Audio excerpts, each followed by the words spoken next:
नहमदुहु व नुसल्ली अला रसूलिहिल करीम। अम्मा बाद। अस्सलाम वालेकुम दोस्तों, उम्मीद है सब खैर व आफियत से होंगे।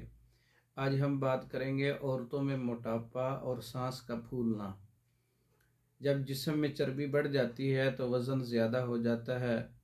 जब जिस्म अपने मौजू तनासब से बढ़ जाता है, फूल जाता है, जिसकी वजह से चलने फिरने में भी दुश्वारी होती है। मोटापे की वजह से क़ुव्वतें कमज़ोर हो जाती हैं, जिस्म बेजान हो जाता है, क़ुव्वतें भी कमज़ोर हो जाती हैं, काम करने को दिल नहीं करता। तो ये मोटापा औरतों में अक्सर पाया जा रहा है।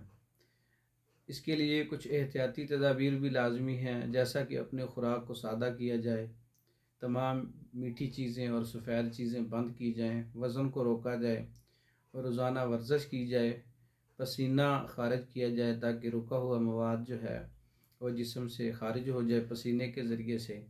और कुछ ऐसा नुस्खा, ऐसी मेडिसिन जिसके इस्तेमाल से जो चर्बीले मादे हैं वो पेशाब पखाना के ज़रिए निकल जाएं। उसके लिए तिर्याक तबखीर शिंगरफ़ी है औरतों के लिए।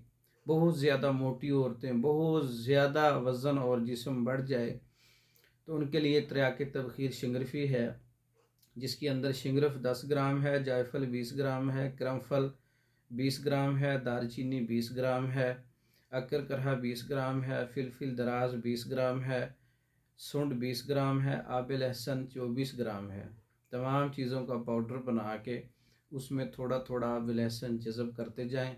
जब अच्छी तरह से पाउडर में जज़ब हो जाए तो इसको आप 500 mg का कैप्सूल भर लें या चने बराबर गोली बना लें, या वैसे पाउडर फार्म में आप इस वज़न के मुताबिक सुबह दोपहर शाम कहवे के साथ इस्तेमाल करें। 1 माह इस्तेमाल करने से उज़लात मज़बूत हो जाएंगे, मोटापा नॉर्मल हो जाएगा, वज़न कम हो जाएगा, सांस का फूलना बंद, क़ुव्वतें बहाल हो जाएंगी।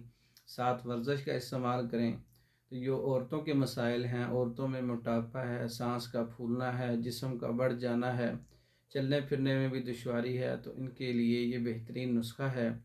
तैयार शुदा भी है। मोटापे का मुकम्मल कोर्स बज़रिया डाक मंगवाने के लिए हमारा व्हाट्सएप नंबर 036316 999। इस नंबर पर रब्ता करके आप मर्दों के अमराज और औरतों के अमराज और दीगर कोर्सेज़ बज़रिया डाक पाकिस्तान भर में और दूसरे ममालिक में भी मंगवा सकते हैं। दूसरी वीडियो तक के लिए इजाज़त दें। अस्सलाम वालेकुम।